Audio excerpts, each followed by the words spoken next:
The dust clung to Jeremiah Blackwood like a second skin, a testament to months of relentless drought. His boots, worn and cracked, scuffed the main street of Harmony Creek, a town that was little more than a collection of weary clapboard buildings and exhausted hope. The air smelled of dry earth and disappointment. His own ranch, a stretch of land that had belonged to the Blackwoods for 3 generations, was slowly succumbing to the same fate. Every cracked inch of soil was a countdown to ruin. The man who had once been known for his quiet strength now carried the weight of a dying legacy on his shoulders. He was losing his fight, and there was only one man to blame: Elias Thorne.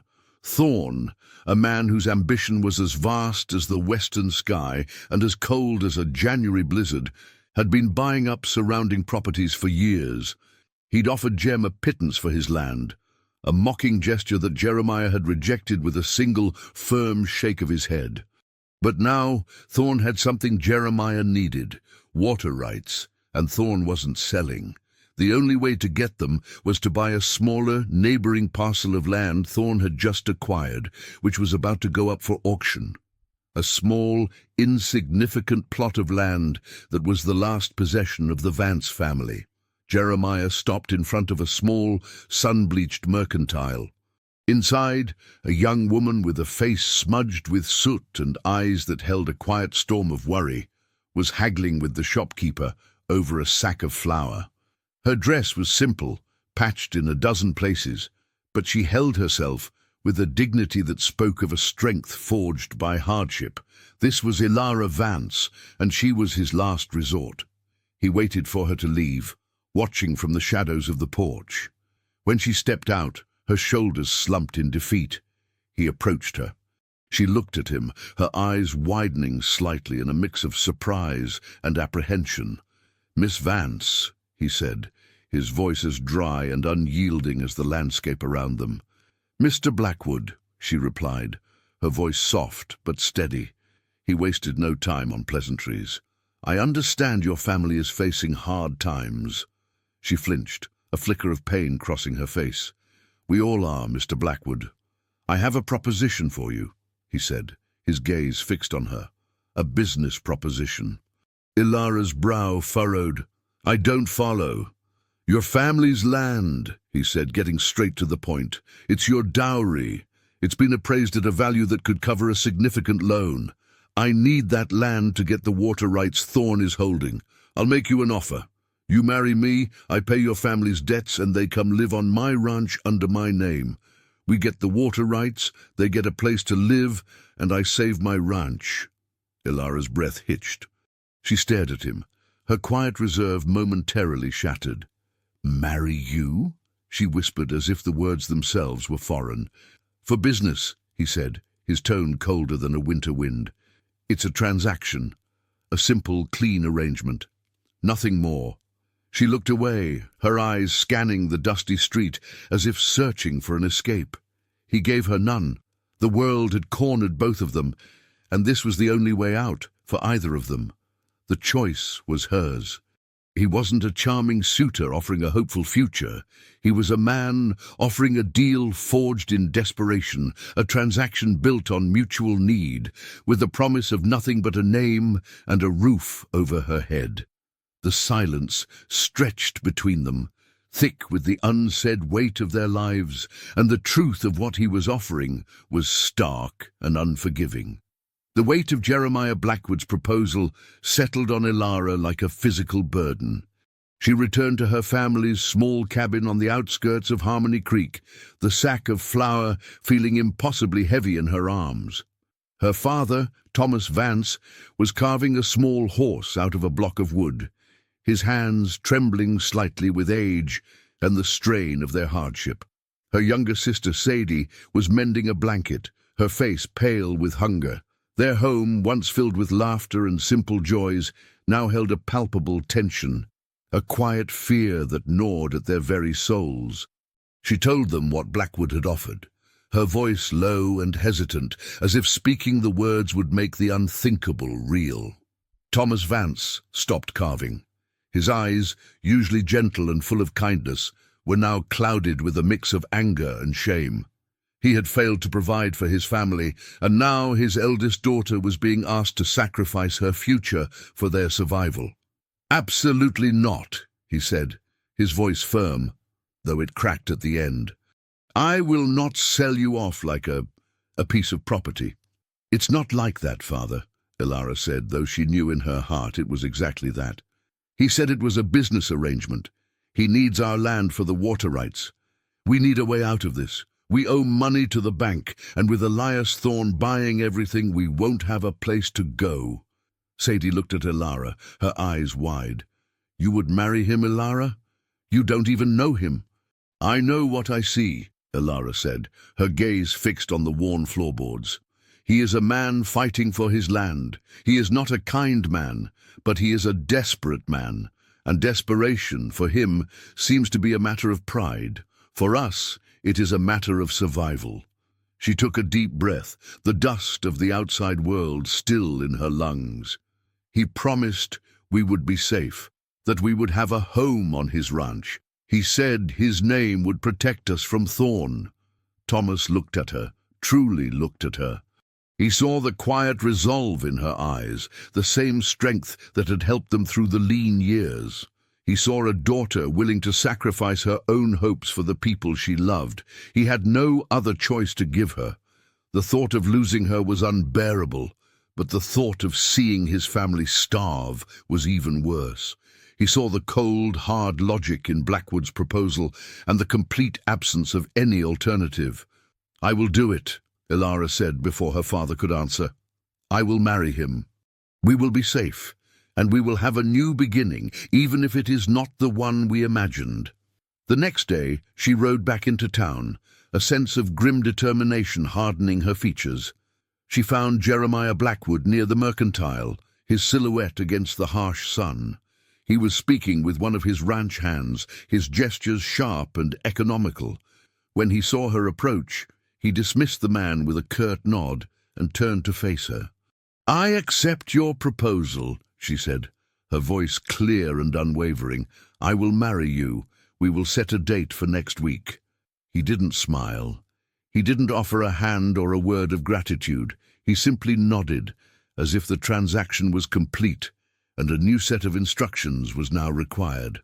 "The land deed is to be signed over to me the day before the ceremony. The dowry. My lawyer will draw up the papers. And the protection of my family," she asked, a sliver of defiance in her tone. "It will be absolute," he said, his eyes meeting hers, a silent, unspoken promise of security. "You'll all be under the Blackwood name." He turned and walked away, leaving her standing alone in the middle of the dusty street. The deal was done.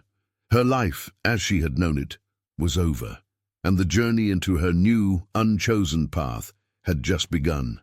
The journey from Harmony Creek to the Blackwood Ranch was an exercise in silence and tension. The rickety wagon, pulled by two weary horses, creaked with every turn of the wheel, its protests the only sound in the vast, open space. The air was thick with unspoken words, with the weight of the past they were leaving behind and the uncertainty of the future they were riding into. Jeremiah Blackwood sat on the driver's seat, his back straight and unyielding, a profile etched in stone. Ilara sat on a pile of blankets in the back, her younger sister Sadie by her side, clutching a tattered doll. Her father, Thomas, sat across from her, his face a mask of worry. There were no pleasantries, no attempts at conversation. Jem's focus was on the horizon, his gaze sweeping the dry landscape with a possessive intensity. Ilara watched him, a stranger who was now her husband-to-be. His hands, calloused and strong, held the reins with a practiced ease. He was a man of the land, of action, not of words. She wondered what it was like to be him, to be so singularly focused on one thing that nothing else seemed to matter. He was a man defined by his purpose, and she was a means to an end. The sun beat down on them, turning the air into a shimmering haze. Sadie fell asleep, her head resting on Ilara's shoulder. Ilara adjusted the blanket, shielding her sister from the glare. Jem glanced back, a quick assessing look, before turning his attention back to the road. It was the only time he acknowledged their presence. Hours bled into one another. The landscape changed from dusty plains to rolling hills, still barren, but with a promise of life just beneath the surface. Ilara felt a hunger in her own stomach, but she knew the horses were the priority. They stopped for a brief rest, the sun beginning its descent. Jem dismounted and led the horses to a small watering hole. He was efficient, moving with a practiced grace that spoke of a lifetime spent in this unforgiving wilderness. Thomas, his voice thin with concern, finally broke the silence. "Mr. Blackwood, is it much further?" Jem didn't turn around. "Another 3 hours. We'll be there by nightfall." His voice was gruff, devoid of any warmth. Thomas looked at Ilara, his eyes filled with a new kind of fear. He had put his daughter's life in the hands of a man who was as distant and cold as the moon. "Mr. Blackwood," Ilara said, her voice steady, "my sister and father are tired. We haven't had a proper meal all day." He looked at her over his shoulder, a look of impatience in his dark eyes. "We'll eat when we get there. We're on a schedule." "The horses are resting," she said, not backing down. "A little food would give us all the strength we need to finish the journey." He looked at her for a long moment, a silent appraisal. He saw not a fragile woman, but a quiet force, a will that was not easily broken. He sighed, a sound of reluctant resignation. "Fine. There's some jerky and hardtack in the saddlebag." He handed her the bag, his fingers brushing hers for a brief, impersonal moment. The leather was worn and smooth, the contents meager but enough. Ilara distributed the food. As they ate in the growing silence of dusk, a new kind of understanding settled between them. They were not friends, not even partners. They were two people united by a desperate need, riding into a future defined by a cold, transactional exchange. The land was their only common ground, their only hope. They arrived at the Blackwood Ranch under a sky filled with 1,000,000 stars, a breathtaking canopy of light that contrasted sharply with the bleakness of the land below. The house was a sturdy, 2-story structure, built of dark wood and standing proud on a low hill. But it was surrounded by a grim landscape of cracked earth and skeletal trees. The air, even at night, held the faint, acrid smell of dust and dying things. The ranch hands, a small group of rugged, quiet men, emerged from the bunkhouse. They looked at the wagon, at Ilara and her family, with a mixture of suspicion and curiosity. This was not a bride bringing hope. This was a business deal arriving at their home. Jem helped Ilara's father and sister out of the wagon, his movements as efficient as ever. "This is Miss Vance, soon to be Mrs. Blackwood," he said, his voice flat. "They'll be staying in the main house." The ranch hands nodded, their eyes lingering on Ilara, sizing her up. She could feel their silent judgment. She was an outsider, a city girl, a stranger who was now a part of their world. She met their gazes with a quiet dignity, refusing to be intimidated. She was not here for them, and they were not here for her. She was here for a promise, and she would hold Jem to it. Jem led them inside. The house was surprisingly large, but its grandeur was muted by the pervasive sense of neglect. Dust motes danced in the moonlight that streamed through the windows. The furniture was heavy and practical, covered with sheets. There was no personal touch, no warmth, no sign of a home being lived in. It was a man's house, a bachelor's fortress, a place for business, not for family. He showed them to their rooms. Her father and Sadie were to share a large room on the first floor. Ilara's room was on the second, adjacent to his own. He pointed to a bedroom at the end of the hall. Not his. "This will be your room," he said, his tone leaving no room for discussion. "My room is on the other side of the stairs." He was making it clear from the start that this marriage was not one of intimacy. This was an arrangement of proximity, not of partnership. Ilara nodded, her face impassive. "Thank you, Mr. Blackwood." He gave a curt nod and left, his footsteps echoing on the wooden floorboards.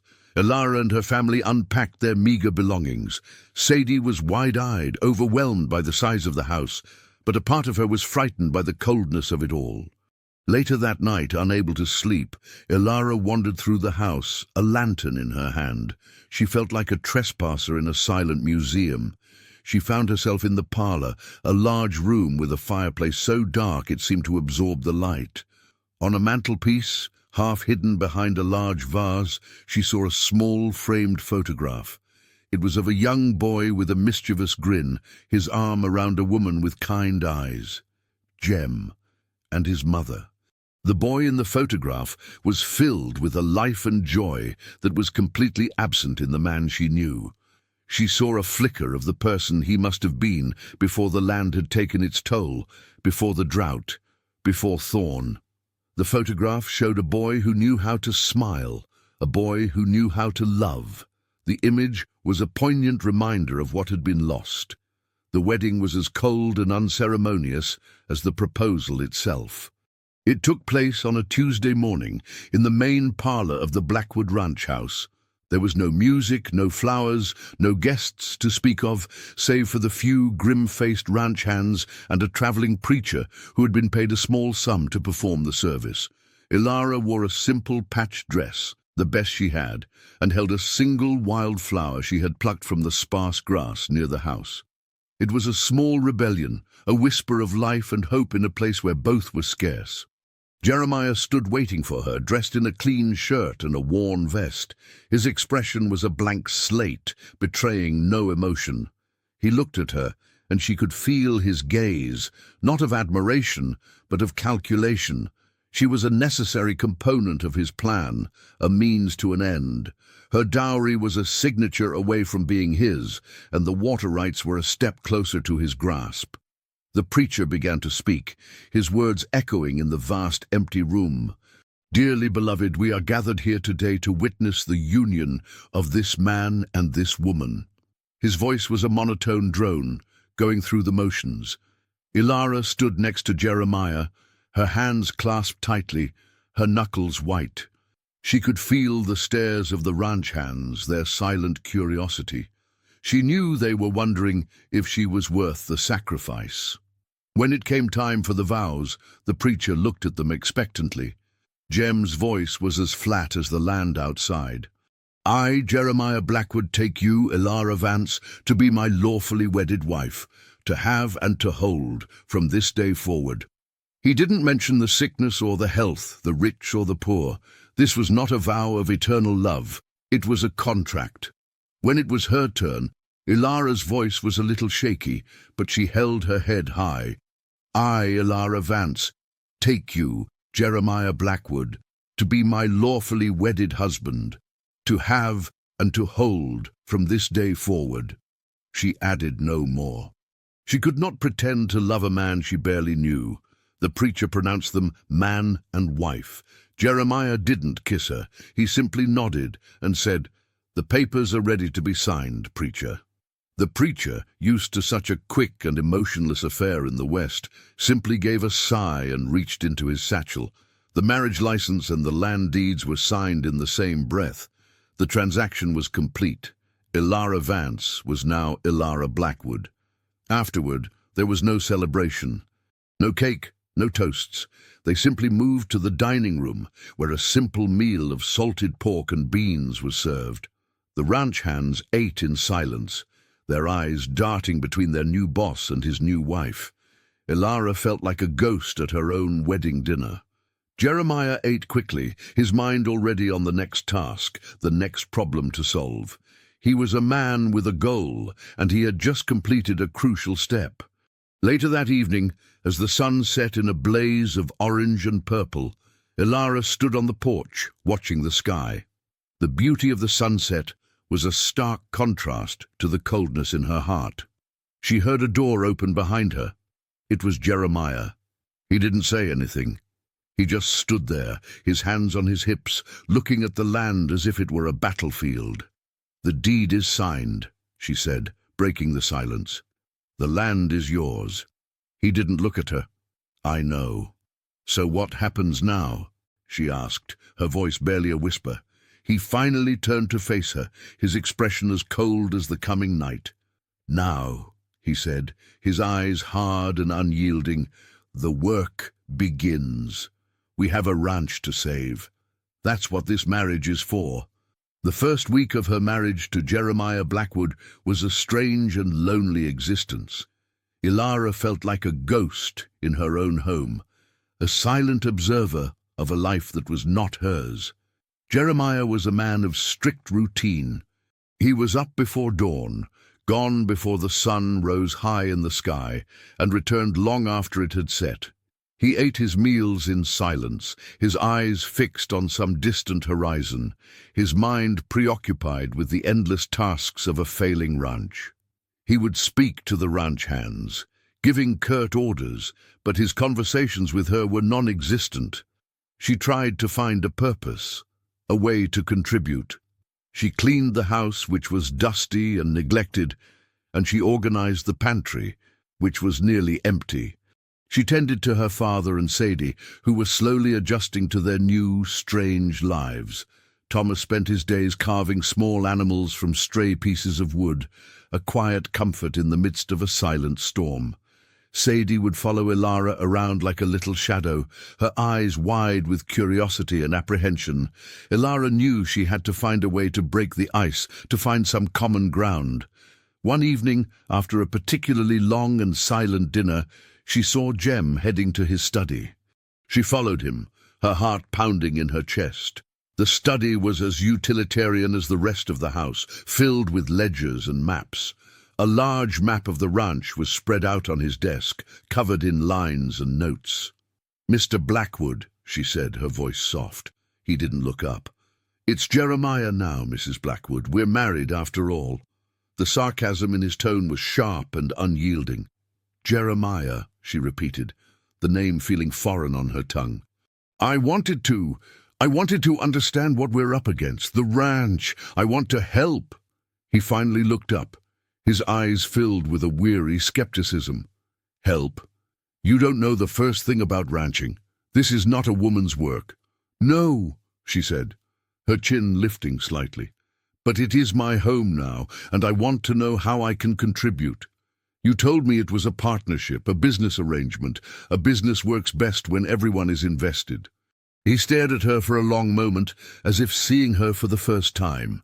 He had married a woman for her dowry, a quiet girl he assumed would stay out of his way, but she was more than he had bargained for. He sighed, a sound of reluctant resignation, and gestured to the map.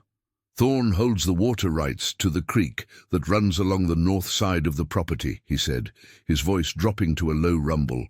"The drought has dried up everything else. The only way to save the land is to get those water rights, and the only way to get them is to buy the land that surrounds them. That land is the Vance property, your land. It's what you signed over to me." He pointed a calloused finger at a small, circled area on the map. "The money from the dowry will be used to buy the deed to that land. Once it's mine, Thorn will have to sell me the water rights. That's the plan." He looked at her, his eyes cold and distant. "That's all you need to know." He turned back to the map, a clear dismissal. Ilara stood there for a moment, absorbing the information. She had a purpose now. She was not just a piece of property, she was a crucial part of the plan. The following days were marked by a new sense of purpose for Ilara. She still felt like a stranger, but she was a partner, not a burden. She took to studying the maps in the study, and Jeremiah, though he never asked, would leave them out for her, a silent acknowledgement of her request. He was a man of few words, but she was learning to read the quiet gestures that spoke volumes. He would leave a full canteen on the porch for her father and sister when they went for their daily walks. He would make sure there was an extra blanket by Sadie's bed. He was a man of duty, and his sense of duty now extended to her family. The ranch hands, too, were beginning to accept her. She would bring them fresh water in the afternoons, and in return they would offer her quiet nods and brief, gruff words of thanks. She was no longer a stranger. She was a member of the ranch, a part of the team. The nights, however, were still lonely. The house, large and empty, was filled with the silence of her husband's absence. He would often work late into the night, returning to his room long after she had gone to bed. She would lie awake, listening to the creaks of the floorboards, a sound that was both a comfort and a reminder of their distance.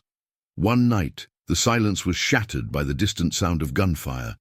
Ilara shot up from her bed, her heart pounding in her chest. She ran to the window, her mind racing. A second gunshot echoed in the stillness, followed by the frightened whinnies of horses. It was Thorn. He was making his move. She knew he wouldn't let them get the water rights without a fight. She ran out of her room, her bare feet pounding on the floorboards. She saw Jeremiah's door was ajar, the room empty. He was already outside, a lantern in his hand, running toward the commotion. She had to do something. She had to help. She grabbed her shawl and a small oil lamp and ran out into the night. The moon was a sliver in the sky, casting long, dark shadows. The ranch hands were already mounted, their rifles in their hands, their faces grim. Jeremiah was yelling orders, his voice raw with a fury she had never heard. The sounds of stampeding cattle filled the air. Ilara knew she couldn't fight. She was not a warrior, but she could help. She ran to the corral where the horses were panicked and bucking, and she began to open the gates, shooing them back into the main pasture. She was not trained for this, but she was a country girl. She knew horses. She was so focused on her task that she didn't see the man who emerged from the shadows. He was a small, wiry man, one of Thorn's hired guns. He had a rifle slung over his shoulder and a wicked grin on his face. He saw her, a lone woman in the darkness, and he raised his rifle. She saw the glint of the moonlight on the barrel, and her blood ran cold. She tried to run, but she was too slow. A shot rang out, not from his gun, but from Jeremiah's. It was a warning shot, aimed at the ground in front of the man. The hired gun, startled, turned to face the threat, giving Ilara a chance to escape. But she was too shocked. She stood frozen in place, the sound of the gunshot ringing in her ears. The man, his face a mask of rage, raised his rifle again, this time aiming at her. He fired. Ilara felt a searing pain in her shoulder, and she fell to the ground, her body hitting the dust with a sickening thud. The lamp slipped from her hands, and the world went dark. The last thing she heard before the blackness consumed her was Jeremiah's roar of rage, a sound that was less of a man and more of an animal, a sound of a protector whose most valuable possession had been harmed. The world returned to Ilara as a rush of light and pain. She was lying on a soft bed, the kind she hadn't slept in since she was a child. The scent of antiseptic filled the air.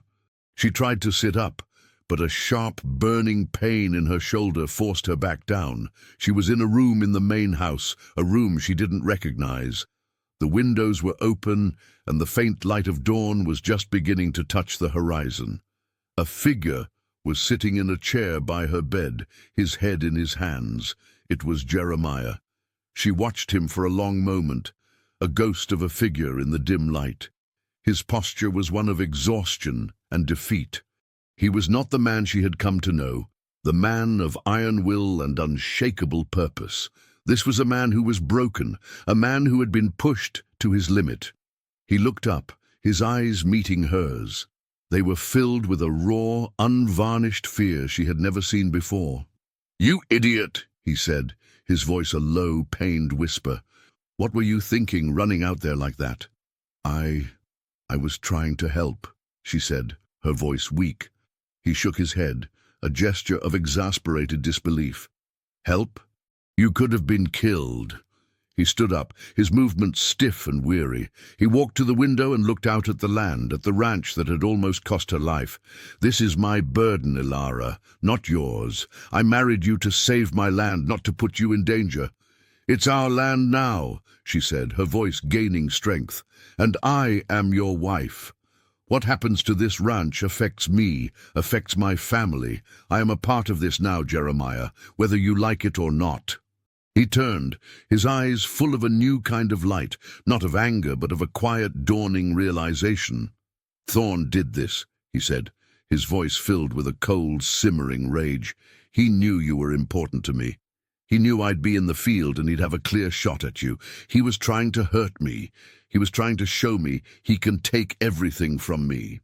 And he almost did, she said, the pain in her shoulder a testament to her words. He walked back to her bed and sat on the edge, his gaze fixed on her face. He reached out and gently brushed a stray strand of hair from her forehead, a touch so tender and unexpected that it made her heart leap. It was the first time he had touched her since they were married. "I'm sorry, Alara," he said, his voice raw with a pain that was not of his body, but of his soul. "I'm sorry this happened. I should have protected you better." She looked at him, truly looked at him, and she saw the man from the photograph, the boy who had known how to love. She saw a crack in the armor, a glimpse of the man who had been lost to the unforgiving world of the West. He had married her for business, but on this night he had shown her a side of him that was not of commerce but of care. And in that moment, the true journey of their marriage began. The morning after the attack, the ranch was on high alert. The ranch hands were on guard, their rifles at the ready. Thorne had failed to cause a stampede, but he had sent a clear message. He was watching, and he would not stop until he got what he wanted. Jeremiah had not left her side all night. He had a bandage on her shoulder, his hands surprisingly gentle as he had cleaned and wrapped the wound. He had made sure her family was safe and had sent a rider to fetch a doctor, but he had not left her side. The cold, businesslike persona had been replaced by a quiet, fierce protectiveness. When the sun finally rose, a brilliant, fiery orange, it illuminated a new kind of reality for them both. The quiet, distant relationship they had shared was gone, replaced by a tense, undeniable intimacy. Their conversations were no longer about business. They were about survival. "He won't stop," she said, her voice a low murmur. "I know," he replied, his eyes scanning the horizon. "But we'll be ready for him." He was not just talking about the ranch. He was talking about them. He was talking about the marriage. The doctor arrived, a gruff old man who stitched up Ilara's wound without a word of sympathy. He gave her a bottle of laudanum for the pain and left as quickly as he had arrived. When he was gone, Jem sat on the edge of the bed and took her hand in his. His touch was rough, calloused, but there was a tenderness in it that she had never felt before. "I married you for a business deal," he said, his voice low and serious. "But last night changed things. You are not a piece of property, Alara. You are my wife, and I will protect you with my life." He wasn't saying it for show. There was no theatricality in his voice. It was a new vow, a vow made not in front of a preacher, but in the stillness of a new day, with the smell of dust and gun smoke in the air. It was a vow made not to his land, but to her. She squeezed his hand, a silent acknowledgement. "And I will stand with you," she said, her voice firm. "We will face Thorne together. This is our fight now." He nodded, a ghost of a smile touching his lips.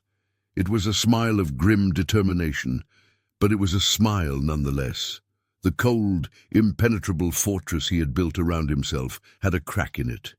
And in that crack, in the face of danger and uncertainty, a new kind of love was beginning to grow. A love forged not in passion or romance, but in the shared struggle for survival, in the quiet, undeniable strength of two people who had found each other when they were both on the brink of ruin. The business deal was over. The marriage was just beginning. The first few weeks after the attack were a tense, silent war. Thorne, now realizing his new enemy was not just a cold-hearted rancher, but a man with something to lose, escalated his attacks. The days were filled with skirmishes and sabotage. Fences were cut, water troughs were poisoned, and stray bullets from unseen gunmen became a daily occurrence. The Blackwood Ranch, once a place of quiet, dusty routine, was now a fortress under siege.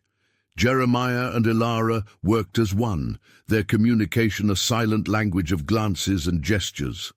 He would patrol the perimeter, his rifle always at his side, his eyes scanning the horizon for any sign of trouble. Ilara, no longer the quiet ghost in the house, became the heart of their defense. She cooked for the ranch hands, her meals a small comfort in the midst of the chaos. She mended torn saddle blankets and patched clothes, her hands working with a purpose that was both fierce and calming. Her quiet presence was a constant reminder of what they were fighting for, a silent promise of a future worth dying for. One afternoon, as a fierce wind kicked up dust devils across the parched land, one of the ranch hands, a seasoned man named Clay, came running back to the house, his face grim. "Jem, they've hit the well. It's been dynamited. The water's running black with sediment." Jeremiah's face went hard, his jaw clenching. "Thorn!" he spat, the name a curse. The well was their last resort, their only hope. Now it was a gaping wound in the earth. The ranch hands looked at him, their faces a mix of fear and resignation. They had been fighting for a land that was slowly dying. Now, it seemed, their fate was sealed. Ilara, who had been listening from the porch, walked over to the well, her eyes scanning the damage. The water was indeed black, a testament to the maliciousness of their enemy. But then she saw something else, something the men had missed. The dynamite had gone off, but it had cracked the rock face in a way that had exposed a new vein of water. A faint trickle of clear liquid was seeping from a fissure in the rock, a single unwavering line of life. "Jeremiah," she said, her voice filled with a quiet urgency. "Look." He walked over to her, his gaze following her pointing finger. He saw the faint stream and a flicker of hope, something she hadn't seen in his eyes in months, ignited. "It's too small," he said, his voice a low rumble of disappointment. "It's just a trickle. It won't be enough to water the cattle." "No," she said, her mind working furiously. "But it's a new vein. We can dig in the fissure. We can follow it. Maybe it will lead to an underground spring. We just need to go deeper." The ranch hand scoffed. It was a long shot, a desperate gamble. But Jeremiah looked at Ilara, at the quiet determination in her eyes, and he saw not a woman with a wild idea, but a partner who refused to give up. "Get the shovels," he said, his voice loud and clear, silencing the grumbling men. "We dig." They worked until their hands were raw and their backs ached. The ranch hands, though hesitant at first, were soon caught up in the desperate hope of the task. As the sun set, the trickle of water grew to a small stream, and then to a steady flow. The water was clear and clean, a miracle in the midst of the parched land. A cheer went up from the men. The Blackwood Ranch had found a new source of life, and it was all thanks to Ilara's quiet observation, her faith in a hope that no one else could see. The discovery of the new water source was a small victory, a temporary reprieve. But it was not enough to win the war. Thorn, a man fueled by greed and vengeance, would not be deterred. He would continue to harass them until he had what he wanted. They needed to hit him where it hurt, not in the dirt and the dust, but in the halls of power, where he had built his empire. Jem and Ilara knew they had to find a way to expose Thorn's fraudulent land deeds. They had to prove that his claim to the surrounding properties was illegitimate. But they couldn't do it alone. They needed help, and the only place to get it was in Harmony Creek, in the very town they had left behind. They rode into town together, their presence a stark contrast to their previous visits. The people of Harmony Creek, who had once seen them as two strangers entering a loveless marriage, now saw a man and a woman riding side by side, a silent, powerful unit. Jem's face was still grim and unyielding, but his hand rested on the pommel of his saddle, a silent, protective gesture. Ilara rode with her head held high, her back straight. She was no longer a victim of circumstances. She was a woman fighting for her home. They went to the sheriff's office first. Sheriff Brody was an old friend of Jem's father, a man with a sense of justice that was as strong as his whiskey. Jem laid out the whole story, from the business deal to Thorne's relentless attacks. Brody listened, his face impassive, but his eyes held a flicker of anger. "Thorne's been a thorn in my side for years, Jeremiah," Brody said, his voice a low growl. "He's a snake, and he's gotten away with it because he's got the land deeds and the money to back it up." "We think the deeds are forged," Ilara said, her voice clear and concise. "He was in a hurry to get his hands on the Vance property, and he may have made a mistake. We need a way to get a look at the papers he's filed with the county clerk." Brody looked at her, a glimmer of respect in his eyes. "That's a tall order, Mrs. Blackwood. The county clerk is a coward, and he's Thorne's man. He won't let anyone near those papers."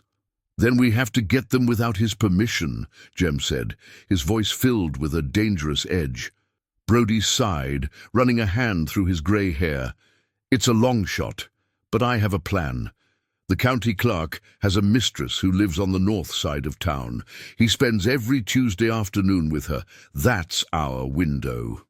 Jem and Ilara looked at each other, a silent agreement passing between them. They would do whatever it took. But they couldn't just walk in and steal the deeds. They needed a plan, a distraction. "You'll be the diversion, Jem," Brody said, a faint smile on his lips. "You'll cause a ruckus in the middle of town, something big enough to draw a crowd and keep the sheriff's deputies busy. While you're doing that, Mrs. Blackwood here will go to the office and get the papers." Jem's face went white. "No," he said, his voice filled with an uncharacteristic fear. "It's too dangerous. I'll go in." "I'm a better shot." Ilara placed a hand on his arm, her touch a silent reassurance. "No, Jeremiah," she said, her eyes meeting his. "I know this. I am the one who can slip in unnoticed. You are the one who can hold the crowd. It's our best chance." He looked at her, at the woman who was no longer just a business partner, but a trusted ally. He looked at the quiet determination in her eyes, and he knew he couldn't argue. He had married her for business, but he had come to love her for her courage, and now that courage was their only hope. The Tuesday afternoon they had chosen for their mission was hot and unforgiving. The sun beat down on the dusty streets of Harmony Creek, a silent witness to the tension in the air. Jeremiah was a storm waiting to happen, a coiled spring of controlled energy. He watched as Ilara walked away from him, her simple dress a stark contrast to the colorful town. She moved with a practiced grace, her head held high, a woman on a mission. The fear he felt for her was a cold, hard knot in his gut. He did as Brody had instructed. He started a fight. It was a simple, old-fashioned brawl. He found the town's biggest bully, a man named Silas, and he picked a fight with him over a debt that didn't exist. Silas was a man of pure muscle and very little brains, and he was easily provoked. The first punch was thrown, and soon the main street of Harmony Creek was a chaotic mess of flying fists and shouting men. Meanwhile, Ilara, her heart pounding a frantic rhythm in her chest, made her way to the county clerk's office. The office was on the quiet side of town, away from the saloons and the main thoroughfare. She had to hurry. She had no idea how long Jem could hold the crowd, or if the sheriff's deputies would show up and break up the fight. She found the office door unlocked, a simple oversight on the part of the cowardly clerk, and she slipped inside. The office was dusty and cluttered.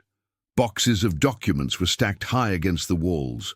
A single oil lamp cast a dim light over the room. She knew where the land deeds were kept, in a large iron cabinet against the far wall. The cabinet, however, was locked. She ran her hand over the cabinet, her mind racing. She had no time to spare. She had to find a way to get inside. She looked around the room, her eyes darting from one object to another. She saw a small box of keys on a high shelf. She reached for them, her fingers trembling with a mix of fear and excitement. The keys were old and rusty, but she found one that fit the lock, With a soft click, the cabinet opened. She pulled out the drawers, her hands searching for the deeds. There were dozens of them, all neatly filed and labelled. She found the Vance deed and the deeds to the neighbouring properties. She pulled them out and began to examine them under the dim light of the lamp. The forgery was so subtle, so professional, that it was almost impossible to spot. But then she saw it. A name. A witness. A man named Henry Clark. A man who had died 2 years before the deed was signed. She had found it, the proof she needed, a small victory in a world of endless pain. She grabbed the deeds, her hands shaking with a mix of triumph and fear, and ran to the door. Just as she was about to open it, she heard the sound of footsteps outside. She froze, her heart in her throat. What was all that noise? A man's voice said, a voice she knew all too well. It was the county clerk, his voice trembling with a mixture of fear and impatience. "I left a key here somewhere." He was coming back. She had no time to spare. She had to hide. She looked around the room, her eyes darting from one corner to another. She saw a large empty box, and she slipped inside, pulling the lid over her head. The box was small and cramped, but she had no other choice. She heard the door open, and the clerk walked in, his footsteps slow and deliberate. She held her breath. The deeds clutched to her chest, the only thing that mattered in the world. Ilara held her breath, the darkness of the box, a world of its own. She heard the clerk rummage through the office, his footsteps a maddeningly slow rhythm. She could hear him muttering to himself, complaining about the noise, about the missing keys. Every second was an eternity. She knew that if she was caught, it would be over. The deeds would be lost, and Thorne would win. Then she heard the sound of the front door opening and closing. The footsteps faded, and the office was silent once more. She waited for a long, agonizing minute before she slowly pushed the lid of the box open. The air was thick and dusty, but she was free. She grabbed the deeds and ran out of the office, her feet hitting the dirt with a soft thud. She ran all the way back to the main street, where the brawl had been broken up, and Jem was waiting for her, his face a mask of worry. He saw her, and a wave of relief washed over him. He pulled her into his arms, his embrace tight and unyielding. "I was so worried," he whispered, his voice raw with emotion. "I almost lost you." "I'm fine," she said, her voice a little shaky. "I got them. I have them." She held up the deeds, a small bundle of parchment and paper. He took them from her, his fingers brushing hers, a simple, intimate gesture that spoke volumes. They rode back to the ranch, their journey a silent, triumphant one. They were no longer two people united by desperation. They were two people united by a shared victory. They had faced the enemy together, and they had won the first battle. That night, in the quiet of his study, they spread the deeds out on his desk, the small, flickering light of a lamp casting long shadows over the documents. They went over every word, every signature, every date, and then they found it. The name. Henry Clark. A man who had been dead for 2 years before his name had been signed as a witness. "It's a forgery," Jem said, his voice a low, triumphant whisper. "He signed a dead man's name. He got greedy, and he got sloppy." Ilara looked at him, her eyes filled with a glimmer of hope that she had not felt in years. "So we have the proof," she said. "We have everything we need to prove that he's a fraud." He took her hand in his grip firm and warm. "We do," he said, his eyes filled with a deep, profound gratitude. "And it's all thanks to you. You are the one who saw it. You are the one who took the risk."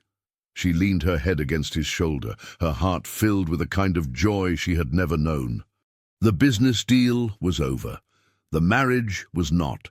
It was a partnership of love and trust. Forged in the fires of a war, they were both now willing to fight. They had found their way, not through a path of love and romance, but through a path of shared hardship and a quiet, unyielding respect for each other. The day of the confrontation arrived. A clear, crisp day, with a blue sky that promised a new beginning. Jem and Alara rode into Harmony Creek together, not as adversaries, but as a united front.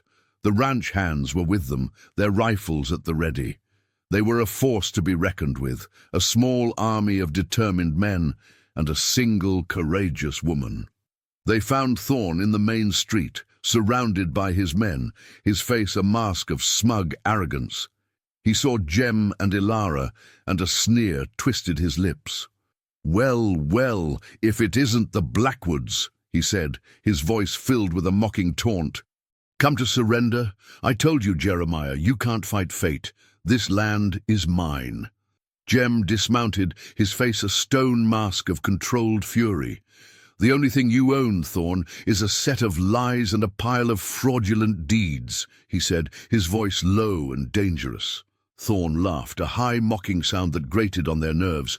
"Prove it, Blackwood. You have no proof. The law is on my side." "The law, Thorn," Alara said, her voice clear and strong, "will be on our side when they see this." And she held up the deeds, the parchment a symbol of their victory. "You may have forged the names, but you forgot to check the dates. We know you signed a dead man's name as a witness. We know that Henry Clark has been dead for 2 years. Thorn's face went pale, the smug arrogance replaced by a look of sheer, unadulterated shock. His men looked at him, their faces a mixture of confusion and fear. He had promised them victory, but he had given them a lie. "It's a forgery!" Thorn shouted, his voice filled with a desperate rage. He lunged for Alara, his hand reaching for the deeds. But Jem was faster. He stepped in front of her, his arm a shield, and his hand reached for his pistol. Thorn's men, seeing the tables had turned, began to back away. The promise of money was not worth the risk of a gunfight with a man who had nothing left to lose. Thorn was alone, his empire crumbling around him. "I'll have your land, Blackwood," Thorn roared, his voice a desperate, empty threat. "I'll have it all." He turned and ran, his bravado gone, his empire a pile of dust. Jem didn't chase him. He had won. The war was over. He turned and looked at Alara, his eyes filled with a deep, abiding gratitude. He had married her for a business deal, but she had saved his land, and in doing so, she had saved his soul. Months passed. The legal battle was a quick, decisive victory. The deeds were declared fraudulent, and Thorn was run out of town. The Blackwood Ranch was safe, its future secure. A new season was upon them, a season of hope and new beginnings. And then, one morning, it happened. The sky, which had been a clear, endless blue for months, began to cloud over. A hush fell over the land, a quiet anticipation. The air smelled of wet earth and coming rain, and then it began to fall. The rain was a soft, gentle caress at first, a light mist that kissed the dry ground, and then it grew to a steady, rhythmic downpour, a song of life and renewal. Jeremiah and Alara stood on the porch, their hands clasped, watching the rain wash over their land. The cracked earth drank greedily, the barren fields turning a rich, dark brown. The skeletal trees seemed to stand taller, their branches reaching for the sky. It was a miracle, a blessing they had all been waiting for. "It's a new beginning," she said, her voice soft and full of wonder. He turned to her, his face a picture of pure, unadulterated joy. He had saved his land, but he knew in his heart that she was the one who had saved him. She had brought him hope when he had none.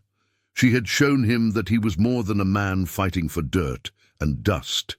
He was a man with a heart, a man who could love. "It is," he said, his voice a low, gravelly whisper. "A new beginning for the ranch, for us." He leaned down and kissed her, his lips a warm, gentle touch. It was not a kiss of business or of obligation. It was a kiss of love, a kiss of a man who had found his way home. They stood there for a long time, the rain washing over them, two people who had found love in the most unlikely of places.